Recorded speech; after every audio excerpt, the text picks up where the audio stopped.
Welcome back नाज़रीन जे brake खां पहिरीं सेनेटर मुल्ला बख्श साहब सां ॻाल्हि ॿोल कईसीं सीनियर पॉलिटिशियन आहे इन सॼी सूरत जेके अॼु जो प्रोग्राम जो टॉपिक आहे उन मामले ते ॻाल्हि ॿोल कईसीं हिन वक़्तु पाकिस्तान पीपल्स पार्टी जा ई आहिनि सीनियर रहनुमा आहिनि सेनेटर आहिनि सिकंदर महेंद्रो साहब डॉक्टर सिकंदर महेंद्रो साहब सां बि ॻाल्हि ॿोल कंदासीं मौजूदा जेके सियासी मामला आहिनि उन्हनि ते ॻाल्हि ॿोल कंदासीं जीअं त IG वारो मामलो बि डिस्कस कयोसीं ऐं इन सां गॾु गॾु अटे वारो बुरहान बि डिस्कस कयोसीं हाणे हिकु रिपोर्ट पेश थी आहे उहा रिपोर्ट पाकिस्तानी कंहिं अदारे जी तरफ़ां पेश नाहे थी पर परॾेही अदारे जी तरफ़ां पेश थी आहे वफ़ाक़ी हुकूमत परॾेही अदारनि ते वॾो रिलाए कंदी आहे ऐं हमेशह इहो ऐलान कंदी आहे चाहे फाइनेंशियली रिपोर्ट्स पेश थींदी आहे त उहो चवंदी आहे त असांजा मुआशी इंडिकेट भला थिया आहिनि ऐं असांजी मैशियत भली थी आहे पर हिन वक़्तु करप्शन जे हवाले सां हिकु परॾेही अदारे जी रिपोर्ट तशवीशनाक आहे ऐं इहा तशवीशनाक इन जे लाइ आहे त हिकु साल पूरो वफ़ाक़ी हुकूमत खे मिलियो ऐं जेकी परॾेही अदारे जी जेकी रिपोर्ट पेश थी आहे उन में बि इहो ज़िक्र कयो वियो आहे त साल 2019 में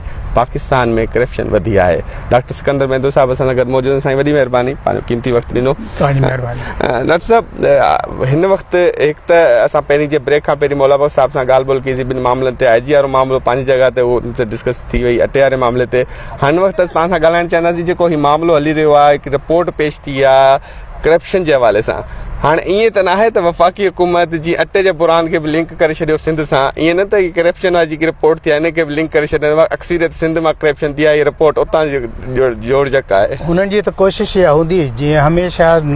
जेके प्रॉब्लम्स आहिनि उन्हनि खे नॉन सीरियस नमूने सां उन्हनि फेस कयो आहे अॻे जॾहिं हिननि जी हुकूमत कोन हुई तॾहिं हिते जे मुल्क जे हालात जो सॼी ज़िम्मेदारी ऐं उन जा प्रूफ इंटरनेशनल रिपोर्ट्स तां ॾींदा त दुनिया में असांजो हेल्थ जो स्टैंडर्ड कोन्हे हीअ उन जा इंडिकेटर्स असां वटि सियासत नथी हले असां वटि इंसाफ़ कोन्हे असां वटि करप्शन आहे असां वटि डेवलपमेंट कोन्हे उन्हनि सभिनी जा जेके हवाला ॾींदा हुआ उहे अहिड़ियुनि इंटरनेशनल ऑर्गेनाइज़ेशन जे रिपोर्ट्स ते बुनियादु हूंदी हुई हाणे हींअर बि उन ई इंटरनेशनल जेका रिपोर्ट आहे उन खे जेकॾहिं हिननि डाइवर्ट करण जी कोशिशि कई त न इहो सिंध जे करे आहे या ॿिए कंहिं सूबे जे करे आहे या असांजे अपोज़िशन जेके मुखालफ़त पार्टियूं आहिनि उन्हनि जे चवण जे करे थियो आहे त इहो उन्हनि जी हिकिड़ी बिल्कुलु गैर संजीदा अप्रोच पवंदी ऐं उन मां उन्हनि खे को फ़ाइदो कोन पवंदो छो जो अॼुकल्ह दुनिया काफ़ी सुजाग आहे तव्हांजी मीडिया सोशल मीडिया उन जे करे हर कंहिं माण्हूअ खे हक़ीक़त जी ख़बर आहे हक़ीक़त इहा आहे त हिननि खे 1.5 साल पोणा 2 साल थिया आहिनि उन में हिननि जेके बि ॻाल्हियूं कयूं उहे ग़लति साबित थियो आहिनि जेके बि वाइदा कया उन्हनि तां हिननि यू टर्न कयो आहे ऐं मुल्क ईअं पियो हले ॼण त हिकिड़ी का ॿेड़ी समुंड में आहे उन्हनि खे हलाइण वारो मलाह उन्हनि खे गाइड करण वारो कैप्टन कोई कोन्हे सही त इहा सूरत ॾाढी तशवीशनाक आहे इन्हनि खे को इहो बहानो कोन मिली सघंदो त हू इन जेका हक़ीक़त आहे उन खां मुंहुं मोड़े सघनि या माण्हुनि खे अञा वधीक बेवकूफ़ बनाए सघनि सिकंदर साहब थोरो इन स्टैंडर्ड तव्हां थोरो ॿुधाइजो सीनियर पॉलिटिशियन हो परॾेही मुल्की परॾेही मामलनि ते अचणु वञणु पवंदो इन जो स्टैंडर्ड छा हूंदो आहे जेकी परॾेही अदारनि जी रिपोर्ट्स आहिनि आम माण्हू जी सम्झ खां त ॿाहिरि आहे असांखे त आम माण्हू जे मसाल बींग कॉमन मैन मां त इहो चवंदुसि महांगाई घटि हुजे करप्शन घटि हुजे माण्हुनि जा मसइला आहिनि आम माण्हू खे त इन खां को लेती रेती न आहे त छा रिपोर्ट आई आहे छा न आई आहे पर जीअं ॿुधंदी आहे आम माण्हू ॿुधंदो आहे त रिपोर्ट ईअं आयो आहे त पर हिन जो स्टैंडर्ड छा हूंदो आहे हिन जो कीअं पैमानो कीअं कैलकुलेट हिननि जो हिकिड़ो इंटरनेशनल पैमानो हूंदो आहे ऐं उन में चेक्स ऐं बैलेंसिस हूंदा आहिनि ईअं न आहे त हिकिड़ो इदारो को रिपोर्ट ॾिए पोइ उहा कूड़ी हुजे त सभु इदारा अखियूं बंदि करे उन ते एतबार कनि हिननि में हिकिड़ी 2 3 4 स्टेप्स ठहियल आहिनि जेके उन्हनि खे वेरीफाई कंदा आहिनि उन्हनि जी जेका रिपोर्ट हूंदी आहे उन जी लीगैलिटी उन जी ऑथेंटिसिटी उन खे बाक़ाइदे परखींदा आहिनि इहा बि हिकिड़ी साइंसी तरीक़े सां ऐं नॉर्मल जेका अॼुकल्ह जी नई टेक्नोलॉजी आहे उन जे तरीक़े सां प्रूव करण खां पोइ ई उहा रिपोर्ट इशू थींदी आहे तंहिंजे करे इहो नथो चई सघे त हीअ जेका करप्शन वारी रिपोर्ट आई आहे हिकिड़े इहे 12-13 एजेंसीज़ आहिनि जिन हिक ॿिए जे रिपोर्ट्स खे डॉक्यूमेंट करे वरी उन्हनि ते रिसर्च कई आहे उन्हनि ते रिसर्च करे वरी उन ॿी जेका कमेटी आहे या ॿी जेका ऑर्गेनाइज़ेशन आहे उनखे प्रूव कयो आहे तंहिंखां पोइ इहा रिपोर्ट जारी कई वेंदी आहे इहा ईअं न आहे तव्हां चवण हिन रिपोर्ट में को हथरादू मतिलबु को पंहिंजी करेक्शन या पंहिंजी हथरादू एडिशन न आहे जाइ ते कोन्हे इहा कंहिं गवर्नमेंट जे अंडर कमु कोन कंदी आहे इहा कंहिं इन क़िस्म जो को वेस्टेड इंट्रस्ट जेका हूंदा आहिनि उन्हनि जे इन्वॉल्व थियल कोन हूंदी आहे ही इंटरनेशनल ऑर्गेनाइज़ेशन्स हूंदी आहे काफ़ी हिन ते वॾो ख़र्च महेंद्र साहब मतिलबु इन जो त जेके सागदार साहब असांजी आवाम खे जेकी रिपोर्ट ॾेखारींदो रहियो आहे परॾेही अदारनि जूं सचूं हर कंहिं रिपोर्ट जेका आहे जेके अचनि थियूं रिपोर्ट्स उन्हनि जी जेका क्रेडिबिलिटी आहे उन खे जेकॾहिं तव्हांखे चेक करिणो आहे त उन खे तव्हां चेक करे सघो था। ॿी जेके उन जे अगेंस्ट जेका या उन जे पैरेलल जेका ॿी ऑर्गेनाइज़ेशन आहे उन्हनि खां तव्हां वेरिफिकेशन पुछी सघो था। ऐं ईअं का बि ॻाल्हि कोन्हे त कंहिं हिकिड़ी अहिड़ी ऑर्गेनाइज़ेशन खे अथॉरिटी आहे जो जेकी वणे थो चई छॾे,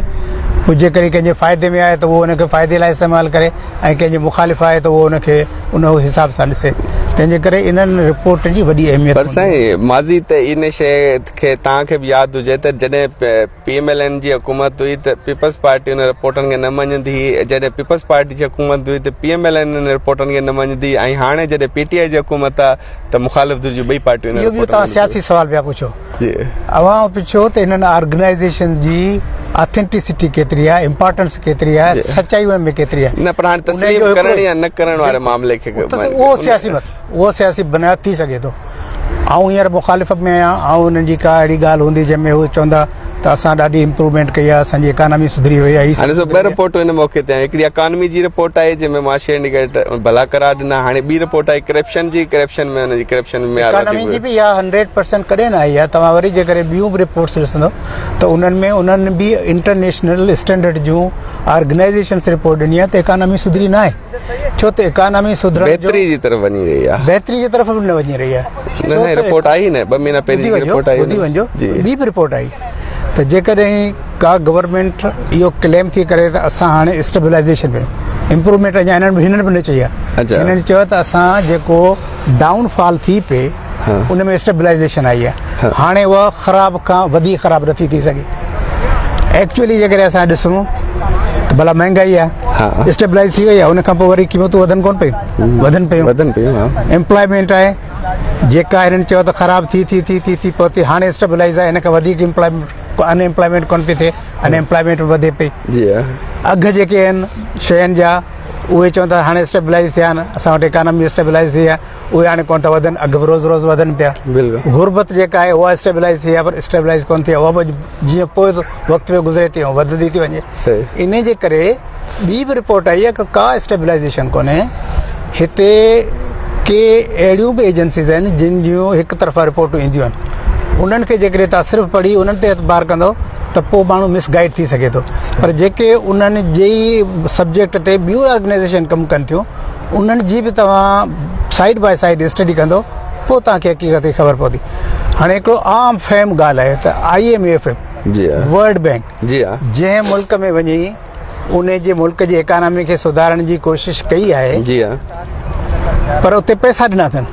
उहे पैसा उन्हनि खे वापसि वठिणा आहिनि। बिटा करे ठीकु आहे, वापसि वठिणा आहिनि। हाणे हू उते छा था कनि जो उन मुल्क जूं रिपोर्टूं जेके IMF ठाहींदी, डोनर एजेंसीज़ ठाहींदियूं, उहे उन्हनि खे मिसगाइड करण जे लाइ चवंदियूं त हीअ हाणे IMF त माहौल बि पंहिंजो क्रिएट कराईंदी न, उहे कंडीशंस अप्लाई कराईंदी न। उहे जेके एक्टिविटीज़ आहिनि उन्हनि खे ओवर प्ले कंदियूं, जेके रिस्क हूंदियूं उन्हनि खे अंडर प्ले कंदियूं। छाजे लाइ त ॿिया प्राइवेट इन्वेस्टर्स उन ॻाल्हि ते एतबार करे उन मुल्क में इन्वेस्ट कनि, पैसो अचे त असांखे असांजो पैसो कर्ज़ जेको आहे उहो रिएश्योर थी वञे, उहो असांखे मिली वञे। त इन क़िस्म जी हिकिड़ी माहौल हूंदो आहे जंहिंखे professionally technically side by side सभु रिपोर्ट्सूं पढ़ी तंहिंखां पोइ पंहिंजो माइंड पिकअप करे सघे। सिकंदर साहिबु हाणे ज़ाहिरी ॻाल्हि आहे तव्हां इहो सवाल अगरि कंदोसि त बीइंग अपोज़िशन तव्हां वरी हुनजी तनक़ीद बि कंदो, ने बि छा त अॼुकल्ह तव्हां जा मामला सिधा न आहिनि, तंहिंजे तनक़ीद अपोज़िशन सभु करे रही आहे। पर हाणे हिन रिपोर्ट खां पोइ नेब जो म्यार किथे थो बीहे? ॾिसो न, मुंहिंजी हिकिड़ी जेका सियासी ज़िंदगी गुज़री आहे अल्हम्दुलिल्लाह, ऐं 25 साल सिंध असेंबली में असेंबली जो मेंबर थी रहियो आहियां ऐं 50 साल मूंखे पीपल्स पार्टी में बि थिया आहिनि। पर मूं कॾहिं पार्टी में बि वेही ई जेका opposition for the sake of opposition, मुखालफ़त बराए मुखालफ़त, उहा न पंहिंजे पार्टी में इन क़िस्म जो को कमु कयो आहे, न कि असेंबली जे फ्लोर ते कयो आहे। ऐं पहिरीं ॾींहं खां चवां थो त नेब जो कानून ग़लति। जॾहिं असांजे मुल्क में ॿिया डिपार्टमेंट आहिनि, एंटी करप्शन आहे, FI आहे, ॿियूं इन्वेस्टिगेशन जा इदारा आहिनि, कोर्टूं आहिनि, पुलिस आहे, हर का शइ आहे, त असांखे इदारनि ते इदारा नवां ठाहे उन्हनि खे अहिड़ो अख़्तियार ॾिजे जेको असांजे आइन ऐं कानून जे ख़िलाफ़ु हुजे। सॼी दुनिया में कंहिं बि एजेंसी खे इहो पावर कोन्हे त तव्हां बिना कंहिं ॿुधाइण जे कंहिं माण्हू खे वठी 90 ॾींहं जेको आहे सो बंदि करे रखी छॾियो, न बि इहो पावर ॾिनो। त इहे जेके पावर्स मिलिया आहिनि से डेमोक्रेसी, जमहूरियत या आइन या असांजे असेंबलियुनि कोन ॾिना आहिनि। इहे उन वक़्त में थिया आहिनि जॾहिं हिन मुल्क ते बिना आइन जे डिक्टेटर असांजो तसलसल हले पियो न, जमहूरी दौरनि खां बि क्रॉस थींदो हलंदो आयो आहे। पीपी जे 5 साल गुज़री वियो, नून जा 5 साल गुज़री विया, इहो नेब हलंदो रहियो। मां बिल्कुलु तस्लीम थो कयां। ऐं त एतिरी चवण लाइ बि तयारु आहियां त असां वटि हिते जमहूरियत अञा आई ई कान्हे। असां वटि जॾहिं जमहूरी दौरु हूंदो आहे तॾहिं बि परदे जे पुठियां का ॿिए ताक़तूं हुकूमत कंदियूं आहिनि, के ॿियूं पार्टियूं जेके हूंदियूं आहिनि या ॿिया जेके फोर्सिस हूंदा आहिनि उहे इन्वॉल्व हूंदा आहिनि। तंहिंजे करे जॾहिं ख़ालिस जमहूरियत थींदी तॾहिं तव्हांखे ॻाल्हियूं साफ़ु नज़र ईंदियूं। हींअर असां जेके क्लेम था कयूं त असांखे जमहूरी दौरु मिलियो, उहो जमहूरी दौरु बि प्योर जमहूरियत जीअं दुनिया में आहे तीअं कोन्हे। जमहूरी दौर ऐं जमहूरी दौर में परदे जे पोयां ॿियो केरु कमु थो करे, इन मामले ते ॻाल्हाईंदासीं। सकंदर साहिबु वठंदासीं ब्रेक, नाज़रीन वठंदासीं ब्रेक, ऐं ब्रेक खां पोइ इन ई मामले ते ॻाल्हि ॿोल जो सिलसिलो वधाईंदासीं।